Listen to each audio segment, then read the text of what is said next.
Emma. I'm the co-director of Visual Artists Unit, who are an artist-led not-for-profit community interest company.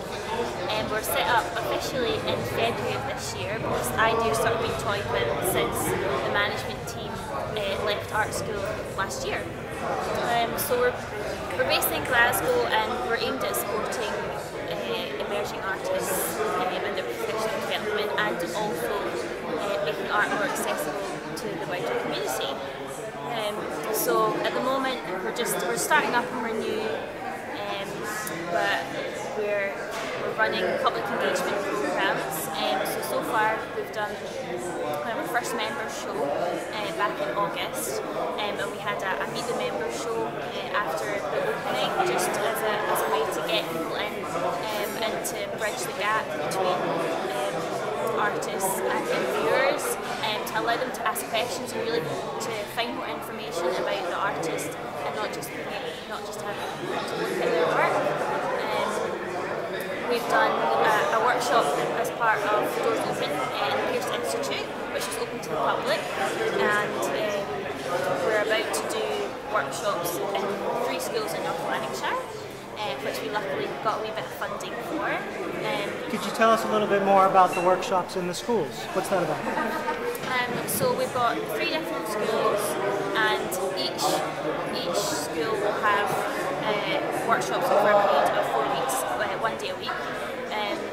Each school has a different theme sort of tailored towards what they wanted to do. One school, I can't remember which one, they wanted to base their own workshops around mythological creatures, because the house teams that they have in their school are entitled to different mythological creatures. So as far as prepare, what we're going to be doing is creating different masks and costumes for these mythological creatures, and then hopefully taking them into some sort of situ location, maybe like a park or wherever, to take photographs and to get them to be really involved and thinking about what these mythological creatures would be like in their natural environment and things like that.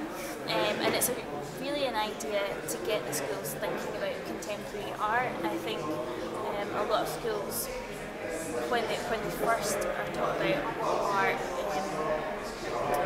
they're sort of focused more on Renaissance paintings and things like that, things that happened long ago, which is fine, don't get me wrong, it's good to learn about that, but there's so much more to learn from and what's happening now, and I think that's maybe part of the reason why there's such a big difference, is that people aren't getting taught about it from early on, so maybe they don't understand it as much as they could have.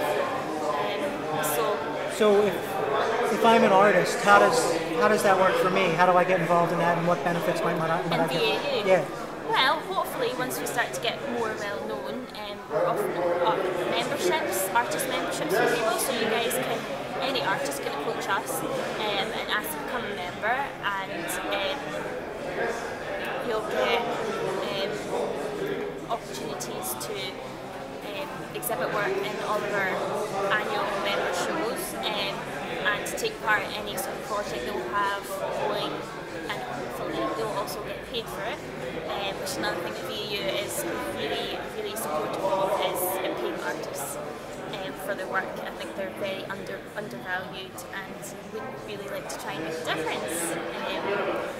So you'll also have the opportunity to submit any projects or events that you would like to put on, and we can try and support that, maybe get some funding in, and help you find venues and things like that. So lots of things going on, lots of opportunities, hopefully. Very good. Talk about the networking event tonight. Why did you guys come along? Why did you guys decide to speak at the event? Why did you get involved? Well, we initially got approached by Peter, who seemed quite interested in what we do, and we thought as a new artist collective that's trying to drum up interest in what we do, it's a great opportunity to promote ourselves, and also to find out more information about what else is out about in Glasgow. A great place to meet new people, obviously network, hand out business cards, and just really shout about what we want to do. And how do you think this group in general, or other groups like this, might benefit the Glasgow artist community? I think in terms of networking and communication, there's so many different things that are happening and going on, so many new artist-led collectives that are opening up, and I think they're maybe all not cliquey in any sort of way, but just doing their own thing, and it's really important to try and be able to use everyone for their advantages and sort of join together and hopefully make a difference together. Okay. Just kind of ask a couple questions about challenges you think artists are facing today. So, what do you think are the main challenges that a young artist is facing today as they come out of school? I think possibly in experience. A lot of jobs that are out there, you do need more experience. So it's tricky to try and get, and the amount of jobs as well compared to the amount of people that come in art school. And one of the things which I've already slightly touched on is the way artists get paid or not, as the case may be. And there's a lot of volunteer positions, which is it's good, and it's good to get experience that way. But at the end of the day, we all need to live. So I think that's probably one of the major issues. And yeah. Have you tried to sell your art through galleries? I have to admit, personally, no, not really. I mean, I've not been in that many shows coming out of art school, and I think I definitely think the way that you can approach galleries is quite awkward almost, and you almost maybe feel quite insecure sending your work. And not being sure if it's the kind of stuff that they would want, and you've also got to think about the commission that galleries would take to that, take off your work and things. So yeah, it's not something that I would initially do. My work is not very traditional. I do a lot of installation work, and it's quite big and it's bulky and it's sort of difficult, you know, and I always think, well, who would want to buy it? Yeah. It's tricky to sort of manage that. Okay. In general, for artists, so you work with lots of artists all the time. Can you talk a little bit about some of their experiences trying to get into galleries and why you think they might be struggling with that? I mean, I guess it depends what kind of galleries there are. There's a lot of commercial galleries out there which seem more based around making lots of money, obviously.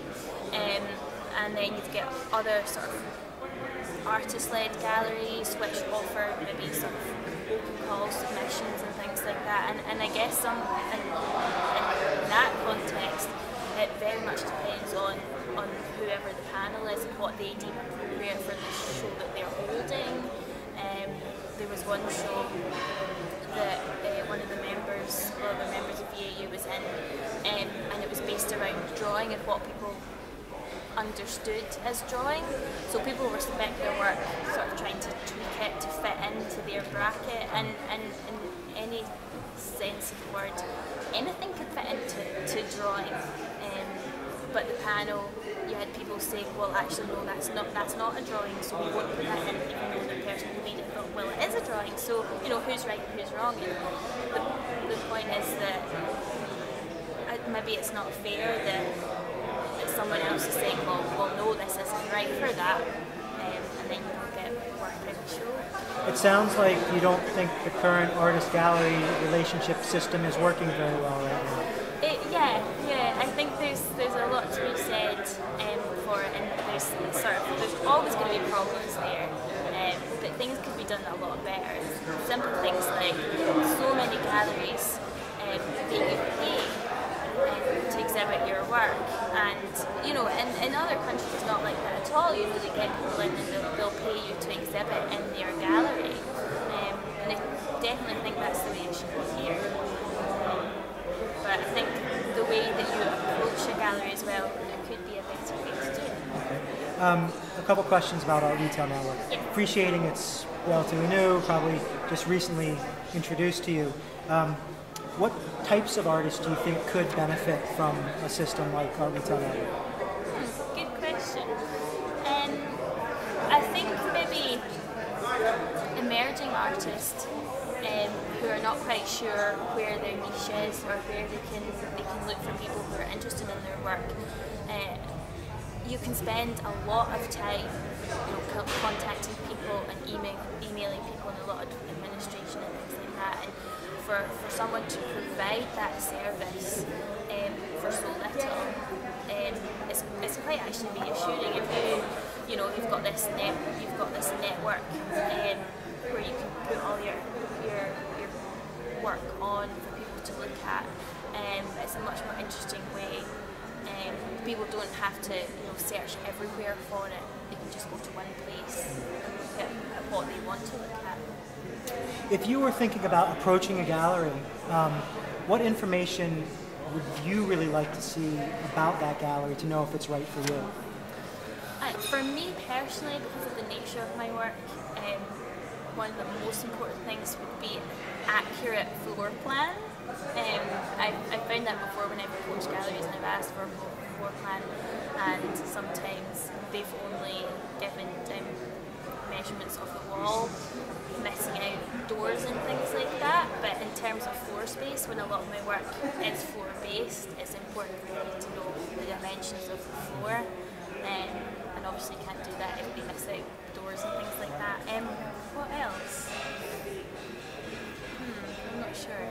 What do you think, as an artist, what do you think the gallery's attitude towards artists is? I think a lot of galleries, I don't know, maybe, I'm not saying that they look down on artists, but I think it's that way where you can't have one without the other. But the way it works, the hierarchy is well, it's not the wrong way around. I think they should be an equal playing field, but at the moment, galleries are higher up, and they almost have all the power. And I would like to see that change. Okay, good. Based on what you know about our retail network today, how do you think it's different from other solutions currently being offered to artists? I think what's interesting is that everything seems to be moving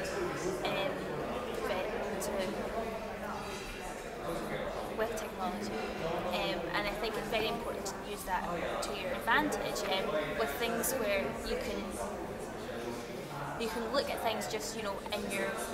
You don't have to go out and see things. You can look at things that are across the world, and to see if you like them. So in that sense, it's really interesting. Yeah, I don't know. That's perfect. Fine. That's very good. One last question. Yes. How do you feel about the future for the art scene and artists in Glasgow? Are you optimistic? Are you pessimistic? I don't know. I guess maybe probably slightly pessimistic.